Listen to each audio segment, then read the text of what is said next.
কদিন পরেই তো জামাই ষষ্ঠী। আম কাঁঠাল এসব নিয়ে শ্বশুর বাড়ি যেতে হবে না? মা গতকাল চিঠি লিখে পাঠিয়েছেন যে এবারে জামাই ষষ্ঠী করছেন না। কেন? কারণ আমার মা তোমাকে জামাই বলে মানতে পারছেন না। তুমি সারা বছর এত অপকর্ম করে বেড়াও, তাই আর কি। কি? শাশুড়ি মা আমাকে এভাবে অপমান করলেন? আমি এই রাজ্যের মন্ত্রী। মন্ত্রীমশাই,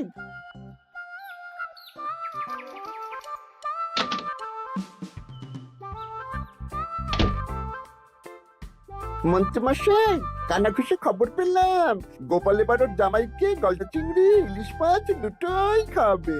বলিস কি রে? গোপালের বাড়িতে জামাই ষষ্ঠীতে হই হুল্লোড় হবে, খাওয়া দাওয়া হবে, আর আমি সেদিন বাড়িতে বসে আঙ্গুল কামড়াবো। ইস! তাহলে গোপালের হই হুল্লোড় ভেস্তে দিন। ঠিক বলেছিস। শোন, দুটো চিঠি লিখতে হবে, মানে ভালো কাউকে দিয়ে লেখাতে হবে। কি চিঠি? একটা চিঠি লেখা হবে গোপালের জামাইকে, আর আরেকটা চিঠি লেখা হবে গোপালকে। চিঠিতে কি লেখা থাকবে মন্ত্রী মশাই? গোপালকে যে চিঠিটা পাঠানো হবে সেটাতে লেখা থাকবে জামাই ঘুরতে যাবে বলে এবছর জামাই ষষ্ঠীতে তারা আসতে পারবে না। আর জামাইকে যেটা পাঠানো হবে সেটাতে লেখা থাকবে গোপাল এবার রাজবাড়ির কাছে খুব ব্যস্ত, তাই জামাই ষষ্ঠীতে কোনো আচার অনুষ্ঠান করতে পারবে না, তাই এবারে জামাই ষষ্ঠী হবে না, তাই তো? একদম তাই। তোরা এই চিঠি পাঠানোর ব্যবস্থা কর।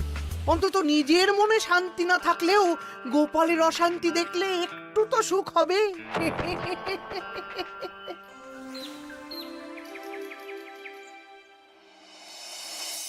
আমরা জামাই ষষ্ঠীতে আসতে পারবো না বলে কার চিঠি পড়ছো গো? আমাদের জামাই লিখে পাঠিয়েছে গো, এবারে ওরা আসতে পারবে না। ওরা নাকি বাইরে কোথায় ঘুরতে যাচ্ছে। বলো কি? সারা বছর একটা দিন একটু জামাই আদর করার সুযোগ পাই, এবারে সেটা হবে না?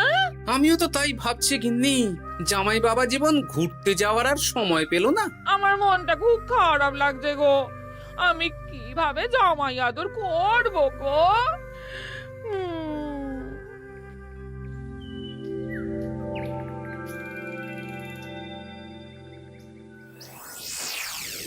জামাই বাবার জীবন, এই বছর আমি রাজসভার কাজে খুব ব্যস্ত থাকবো, তাই এবারে জামাই ষষ্ঠী পালন করতে পারবো না। তোমাকে আর মিনুকে পরে একদিন খাইয়ে দেব। আমার আশীর্বাদ নিও, ভালো থেকো, ইতি তোমার বাবা শ্বশুর গোপাল। হ্যাঁ, এই তুমি কার চিঠি পড়ছো গো? তোমার বাবার চিঠি গো। কি লিখেছে গো চিঠিতে? এবারে জামাই ষষ্ঠী হবে না, আমার খাওয়াও হবে না। হ্যাঁ নয় হ্যাঁ, দূর দূর, ভাল লাগে না, দূর।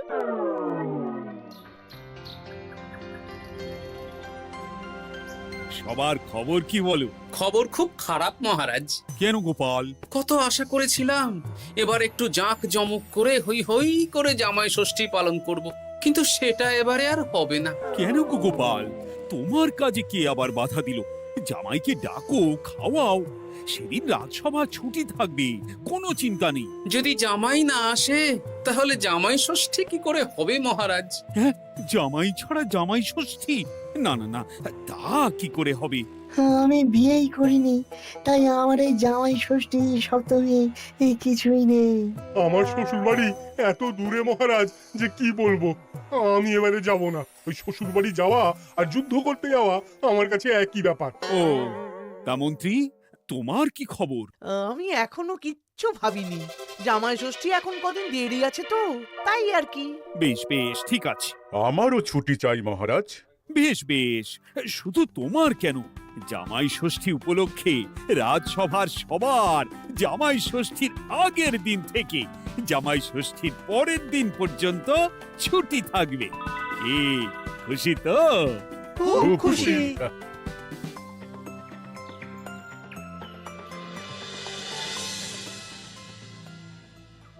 এ কি গো গিন্নি, আজ শুধু আলু সেদ্ধ আর ভাত? আমার মনটা ভালো নেই। তোমার ইচ্ছে হলে তুমি নিজে রান্না করে খাওগে যাও। তা তোমার আবার কি হলো? কি হলে তুমি জানো না বুঝি? আমাদের জামাই আসবে না। প্রত্যেক বছর উপোস করে থাকি, জামাই বাবা জীবনকে খাওয়াই। জামাইকে খাওয়ানো কত কত পুণ্যের কাজ। ও এই ব্যাপার, তুমি খাওয়াতে চাও তো? শোনো গিন্নি, আমার মাথায় একটা বুদ্ধি এসেছে। এতে তোমারও পুণ্য লাভ হবে। কি বুদ্ধি শুনি? আমাদের রাজ্যের বেশ কয়েকজন জামাইকে খাওয়ালে কেমন হয়? মানে যারা ধরো জামাই ষষ্ঠীতে শ্বশুর বাড়িতে যেতে পারবে না। মানে এই যে ধরো না, আমাদের সেনাপতিই তো দূরে শ্বশুর বাড়ি বলে এবছর যাবে না। ওকে বা ওর মতন আর কয়েকজনকে যদি জামাই ষষ্ঠীর দিন আমরা খাওয়াই, তাহলে কেমন হয় গিন্নি? তাহলে তো বেশ ভালোই হয় গো। এই বছর আমাদের নিজেদের এক জামাইকে না খাওয়াই, অনেক জামাইকে একসাথে খাওয়াবো। হ্যাঁ বেশ, তাহলে তুমি গ্রামে কয়েকজন জামাই খোঁজো। ঠিক আছে গো, ঠিক আছে, আমি আজ বিকেলে দেখছি।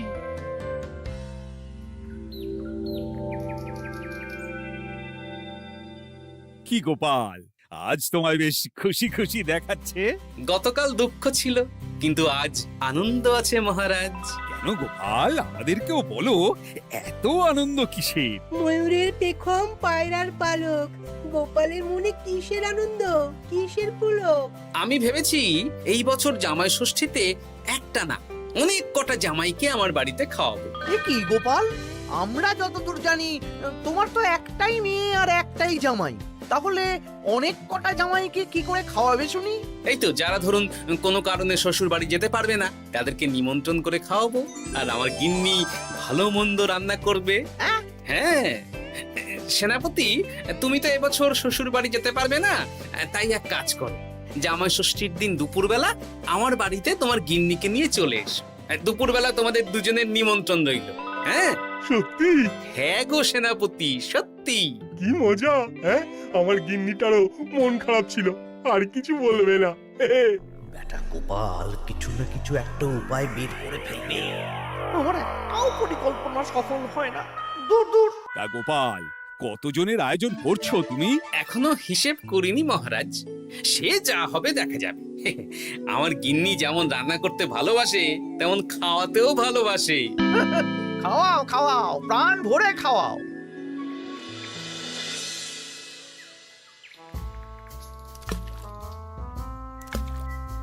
আমার প্রত্যেকটা পরিকল্পনাতে গোপাল এইভাবেই জল ঢেলে গেল চিরকাল। কি আর করবেন, ছেড়ে দিন।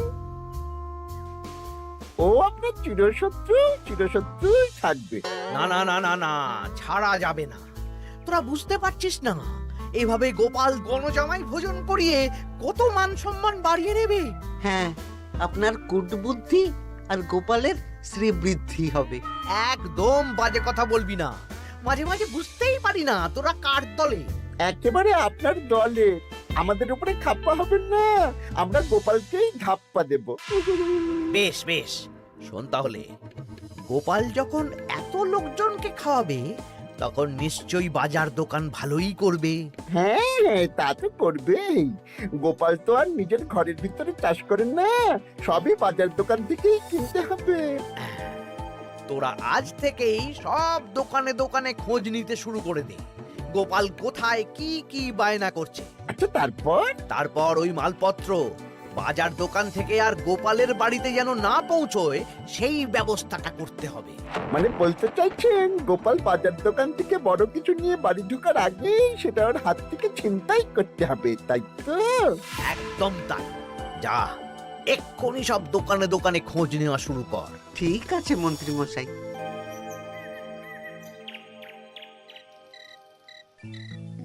কাকু, আমাকে 5টা ডিম দেবেন তো? দিচ্ছি, এই নগেন, একটু অপেক্ষা করতে হবে। আরে আমি একটা কথা জিজ্ঞাসা করতে এসেছি। কি কথা? বলছি, গোপাল কি বড় কিছুর বায়না করে গেছে বা ফর্দ দিয়ে গেছে?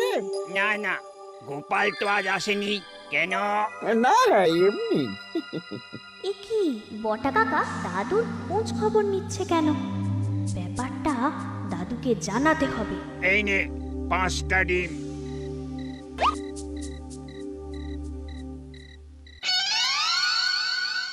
বাসমতি চাল 5 কিলো, মুগ ডাল 3 কিলো। একটু পায়েসও তো বানাবো। গোবিন্দভোগ চালটা লিখেছো তো? এই তো লিখছি। হ্যাঁ, গোবিন্দভোগ চাল 2 কিলো। দাদু দাদু, তোমরা কি বাড়িতে কোনো অনুষ্ঠান করছো? হ্যাঁ, তা তোকে কে বললো রে? পুটির বাবা মাও তো আসবে গো জামাই ভোজনে। ও বাড়িতেই হয়তো জেনেছে। বাড়িতে না, মুদি কাকার দোকানে। বটা কাকা একটু আগে মুদি কাকাকে জিজ্ঞেস করছিল গোপাল দাদু কোনো বায়না করেছে নাকি। বটা জিজ্ঞেস করছিল? আমি যতদূর জানি বটা তো অবিবাহিত। তাহলে জামাই ষষ্ঠীর ভোজের ব্যাপারে ওর এত কিসের চিন্তা? হ্যাঁ, তাই তো, গ্রাম থেকে তো পুটির মা, বাবা আর ভোলার বউ আসবে বলেছে। ওদিকে সেনাপতি। তাহলে এই পুটি, বলো দাদু। ওই বটা তো আমাদের মন্ত্রী মশাইয়ের ডান হাত। তুই আর তোর বন্ধুরা মিলে ওদের উপর একটু নজর রাখতো। কোনো সন্দেহজনক কিছু জানতে পারলেই আমাকে বলবি। আচ্ছা দাদু, আমি এই ডিমগুলো বাড়িতে রেখেই বেরিয়ে পড়ছি। কিন্তু খুব সাবধানে, ব্যাপারটা খুব গোপনে। আচ্ছা। আমার আয়োজন নিয়ে এত কৌতূহল কিসের? এই পুটি, সেই কখন থেকে এই ঝোপের আড়ালে মশার কামড় খাচ্ছে। চুপ চুপ, ওই তো ওরা মন্ত্রী মশাইয়ের বাড়িতে ঢুকছে। চল তাহলে জানলার ফাঁক দিয়ে শুনি। কিরে, কোনো খবর পেলি? না না মন্ত্রী মশাই, এখনো অবধি গোপাল কোনো দোকানে মালপত্রের বায়না করেনি। মনে হচ্ছে এখন ফর্দ বানাতেই ব্যস্ত। ওই ফর্দের একটা জিনিসও গোপালের ঘরে যেন না ঢোকে। সব ভেস্তে দিতে হবে, বুঝলি? সব ভেস্তে দিতে হবে। তোরা সব সময় নজর রাখ গোপালের উপর। সে তো রাখছি মন্ত্রী মশাই। গোপাল কোনো দোকান থেকে একটু বেশি মাল কিনলেই হাওয়া করে দিবি। কেমন? এ নিয়ে আপনি কোনো চিন্তা করবেন না।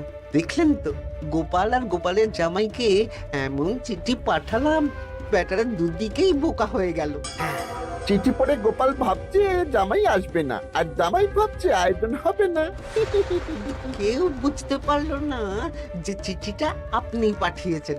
এইরকম ভাবেই এবারেও সূক্ষ্ম কাজ করতে হবে।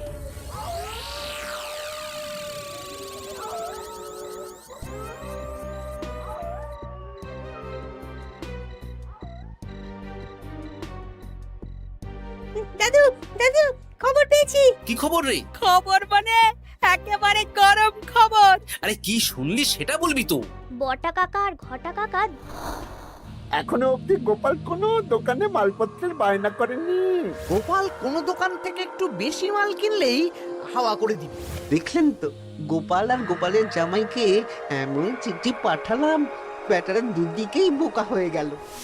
ও আচ্ছা, এই ব্যাপার। তার মানে মন্ত্রী মশাই আমাকে টুপি পরিয়েছেন। সাবাস বাচ্চারা, সাবাস। তাহলে আমাদের এবার দাদু খাওয়াবে তো?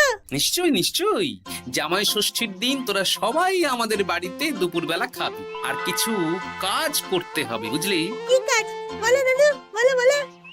আমি যে বড় ফর্দ বানিয়েছি সেটা অনুযায়ী একসাথে আনা যাবে না, অল্প অল্প করে তোরা নিয়ে আসবি, আমিও আনবো। বুঝে গেছি দাদু, তাহলে কেউ সন্দেহই করতে পারবে না। একদম তাই। এবার দেখি কাউকে একটা পাঠিয়ে জামাইকে নিয়ে আসতে হবে। হয়তো জামাই আমাকে ভুল বুঝেছে।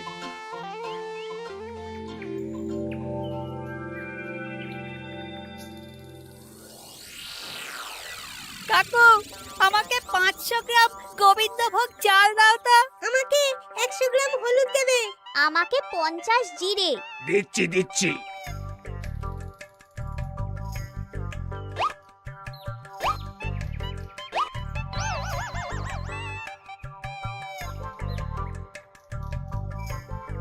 আরে ওই তো গোপাল। ভাইয়া, আমাকে 200 গ্রাম সর্ষের তেল দাও তো। দিচ্ছি গোপাল দাদা, দিচ্ছি।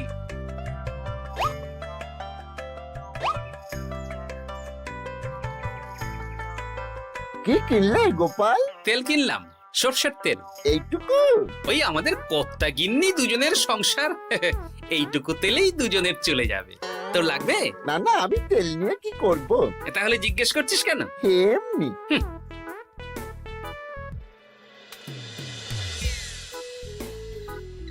গোপাল এখনো কোনো দোকানে বায়না করলো না? না না, শুধু একবার 200 গ্রাম সর্ষের তেল কিনলো আর বিকেলে 250 গ্রাম গোবিন্দভোগ চাল।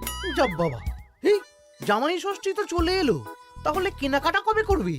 সেটাই তো বুঝতে পারছি না। আমি তো বাজারের দিকে নজর রাখছিলাম, দেখি গোপাল মাত্র 1 কেজি আলু আর 500 গ্রাম পেঁয়াজ নিয়ে বাড়ি চলে গেল। এই তো মহা মুশকিল হলো। আহা, তোরা 2-3 দিন পর একবার গোপালের বাড়িতে নজর দিস তো। ঠিক আছে।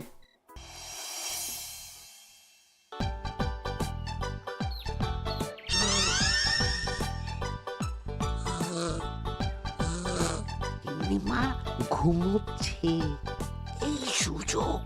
চল পাঁচিল টপকে রান্নাঘরের পিছনে যাই। হ্যাঁ চল।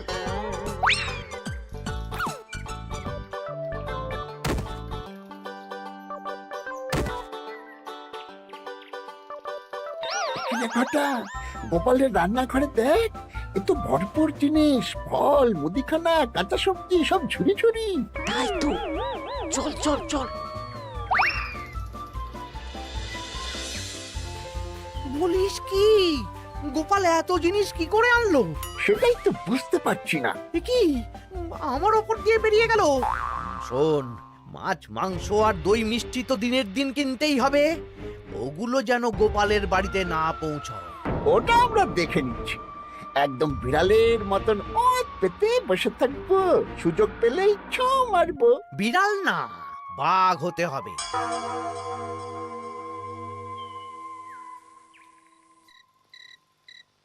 বলি আজ বাদে কাল তো জামাই ষষ্ঠী, কিন্তু মাছ, মাংস, দই, মিষ্টি, সেটাও আসবে গিন্নি। তার জন্য সুরক্ষার বন্দোবস্ত করেছি সেনাপতি আর 2 জন প্রহরীকে দিয়ে।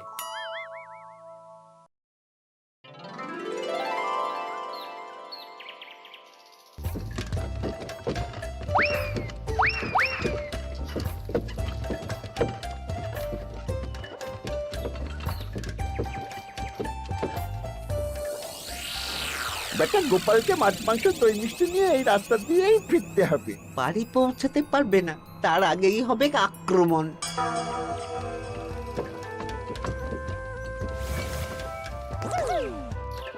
এই গাড়ি থামাও, গাড়ি থামাও। কি হলো গো? ও গোপাল দাদা, সামনে ডাকাত। 7 সকালে ডাকাত? মনে হয় খুব বোকা ডাকাত। এই গাড়িতে যা যা আছে এক্ষুনি সব আমাদের দিয়ে দাও। নইলে খেচাং ফু। গলাটা তো বটা ঘটা। কিরে, তোরা মুখে কাপড় চাপা দিয়ে ডাকাতির অনুশীলন করছিস? বাজে কথা না বলে মাছ, মাংস, দই মিষ্টি আমাদের হাতে তুলে দাও গোপাল, নইলে নইলে কি? হ্যাঁ, তার আগে যে অন্য মজা আছে। কি মজা? কিরে, তাল পাতা সেপাই হয়ে ডাকাতি করছিস? এই সেরেছে সেনাপতি। চল বেটা, আজ তোদের জবাই হবে। ওরে বাবারে, আমাদের ছেড়ে দাও। সেনাপতি, এক কাজ কর, ওদের আমাদের সাথে নিয়ে চলো। বাড়িতে কাজের লোকের অভাব আছে কিনা। সেটাই ভালো হবে, চলো চলো।